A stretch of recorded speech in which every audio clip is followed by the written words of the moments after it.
विद्यार्थी मित्रांनो, आज आपण सुगरणीचे घरटे हा पाठ अभ्यासणार आहोत। हे बघा, सुगरणीचं घरटं अतिशय सुंदर आणि आकारबद्ध असतं।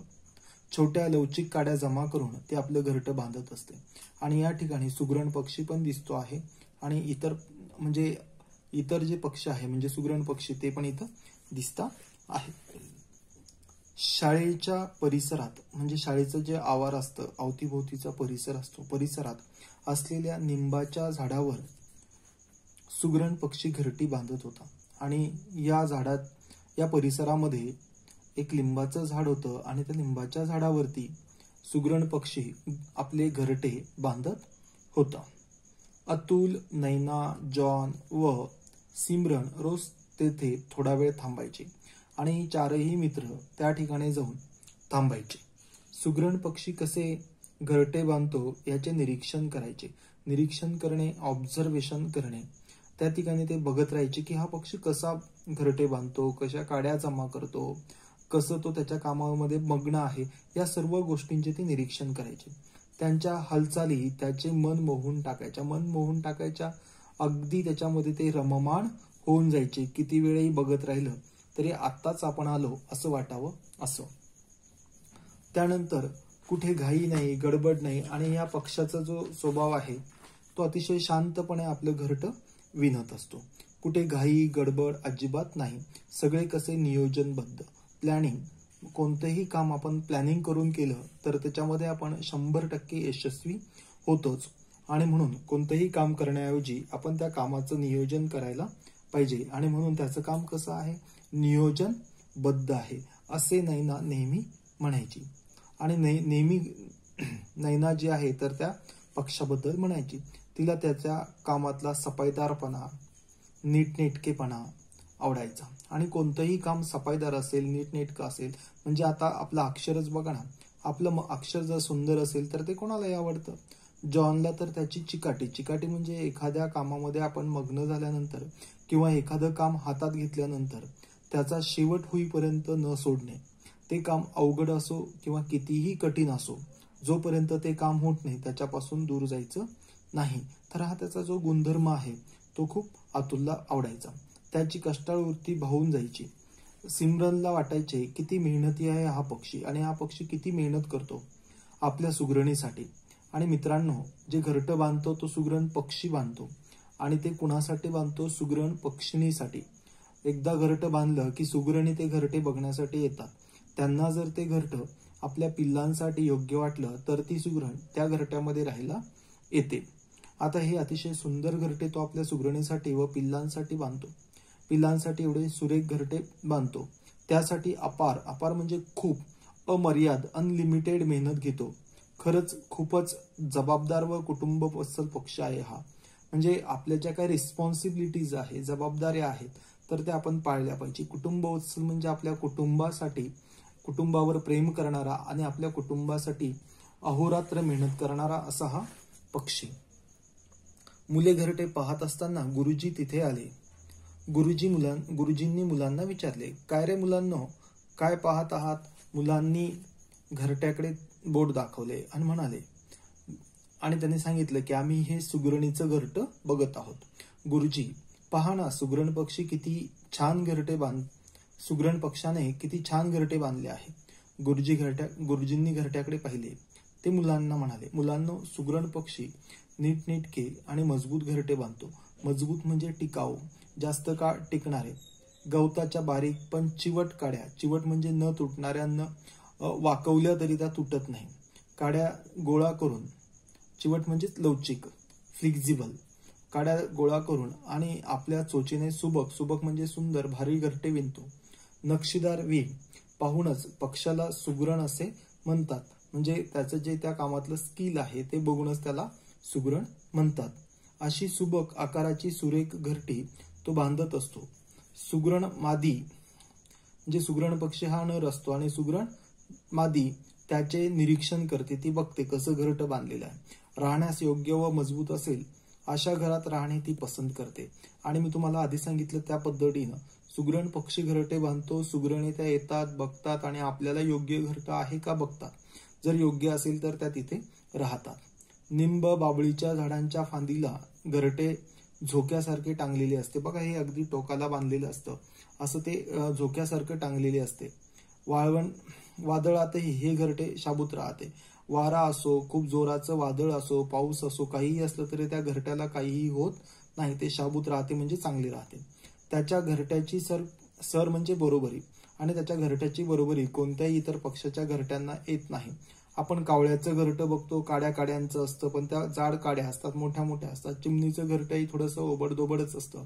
बाकीच्या पक्ष्यांची घरटी असतात, पण एवढं सुरेख घरटं कोणत्याही पक्षाचं नसतं. गुरुजींनी सुगरण पक्षाची वाखाणणी केली. वाखाणणी करणे, स्तुती करणे. बऱ्याच दिवसांनी पुन्हा मुले निंबाच्या झाडाजवळ आली. पाहतात तर काय, सुगरण पक्षाचे घरटे बांधून पूर्ण झाले होते. झाडाच्या फांदीवर बसून घरट्याचे निरीक्षण करणारी सुगरण त्यात राहायला आली होती, आणि जी सुगरण होती ती निरीक्षण करत होती ती मात्र आता तिथे राहण्यासाठी आली होती. नैना म्हणाली, सुगरण पक्षी किती आकारबद्ध म्हणजे अतिशय सुंदर आकाराचे घरटे बांधतो, तेही चोचीने. आपल्याला असे घरटे तयार करता येईल का? किती कसबी विणकर आहे हा. आणि हा जो पक्ष आहे तो खरोखरच खूप कसबी आहे, विणकर आहे, स्किल्ड आहे. आणि त्याच्यामुळेच आणि एकदा तो एका कामाची सुरुवात केली की शेवटपर्यंत थांबत नाही. आता या पाठावर आधारित जे काही वर्कबुक मध्ये असलेले प्रश्न आहेत तर ते आपण बघूयात. सुगरण पक्षी घरटे कशापासून बनवतो? आपण बघितलं मगाशी, गवताच्या काड्यांपासून. सुगरण पक्षी घरटे कुठे बांधतो? झाडाच्या फांदीला. सुगरण पक्षाचा महत्वाचा गुण कोणता आहे? नियोजनबद्धता. बघा, सुगरण पक्षी चोचीने सुगरण पक्षी सुबक विण कशाने घालतो? सुगरण पक्षी चोचीने सुबक विण घालतो. सुगरण पक्षाचे हे घरटे वादळात शाबूत का राहते? सुगरण पक्षाचे घरटे मजबूत असते म्हणून ते वादळात शाबूत राहते. त्याच्यानंतर नैना सुगरण पक्षाबद्दल काय म्हणाली? नैना सुगरण पक्षाबद्दल असे म्हणाली की हा चोचीने आकारबद्ध घरटे बांधतो, त्यासाठी तो पुष्कळ मेहनत घेतो. आपल्याला असे घरटे तयार करता येणार नाही. हा अगदी कसबी विणकर आहे, असं नैना म्हणाली. सुगरण पक्षी कुटुंबवत्सल कसा? ते लिहा. सुगरण पक्षी आपल्या सुगरणीसाठी व पिल्लांसाठी सुरेख व मजबूत घरटे बांधतो, त्यासाठी तो पुष्कळ मेहनत घेतो. अशा प्रकारे तो कुटुंबवत्सल आहे. सुगरण पक्षाला कसबी विणकर का म्हटले आहे? सुगरण पक्षी गवताच्या चिवट काड्यांनी सुबक व भारी विण घरटे बांधतो. घरट्याची नक्षीदार विण सुरेख असते म्हणून सुगरण पक्षाला कसबी विणकर म्हटले आहे. मुलांना सुगरण पक्षाचे कोणते गुण आवडायचे? नैना सफाईदारपणा, नीटनेटकेपणा. हा शब्द नीटनेटकेपणा या. जॉन चिकाटी, अतुल कष्टाळू वृत्ती, सिमरन मेहनतीपणा. त्यानंतर बघा प्रश्न काय आहे, पुढे काही शब्द दिले आहेत, त्यापैकी सुगरण पक्षाला लागू होणारे शब्द शोधून आकृती पूर्ण करा. नीटनेटकी, चिकाटी, आळशी, जबाबदार, सहनशील, कष्टाळू, स्तुतिप्रिय, निर्दयी आणि झोपाळू. आता झोपाळू तर हा त्याचा गुण नाहीच आहे. त्याच्यानंतर कोणता नाहीये? आळशी नाहीये. त्याच्यानंतर स्तुतिप्रियही नाही. बघा कोणते गुण आहे मग? कुटुंबवत्सल आहे, चिकाटी आहे, कष्टाळू आहे, कसबी आहे, जबाबदार आहे आणि नीटनेटकेपणा आहे. पुढचा प्रश्न, तुम्हाला या पाठातून काय शिकायला मिळाले ते लिहा. माणसाच्या अंगी जर नीटनेटकेपणा, चिकाटी, कष्टाळू वृत्ती व मेहनत करण्याची इच्छा असेल तर त्याचे कोणतेही काम सुरेख व वाखण्याजोगे म्हणजे स्तुती करण्यासारखे होईल. जबाबदारीने कार्य करण्याची शिकवण आपल्याला सुगरण पक्षाकडून मिळते. विरुद्धार्थी शब्द लिहा. गिव्ह अँटिनॉम्स ऑफ जबाबदार, बेजबाबदार, मजबूत, ठिसूळ. त्याच्यानंतर योग्य, अयोग्य, पूर्ण, अपूर्ण. वाक्प्रचार व त्यांचे अर्थ यांच्या जोड्या लावा. Match the phrases with their meanings. शाबूत राहणे, टिकून राहणे, वाखणणे, स्तुती करणे, त्याच्यानंतर सर येणे, बरोबरी करणे. पुढचं बघा. पुढील शब्दांचा वाक्यात उपयोग करा. सुबक, श्याम सुबक चित्र काढतो. कसब, विनयचे पोहण्याचे कसब चांगले आहे. चिकाटी, चिकाटीने काम करावे. मजबूत, आमची शाळा मजबूत आहे. पुढचे.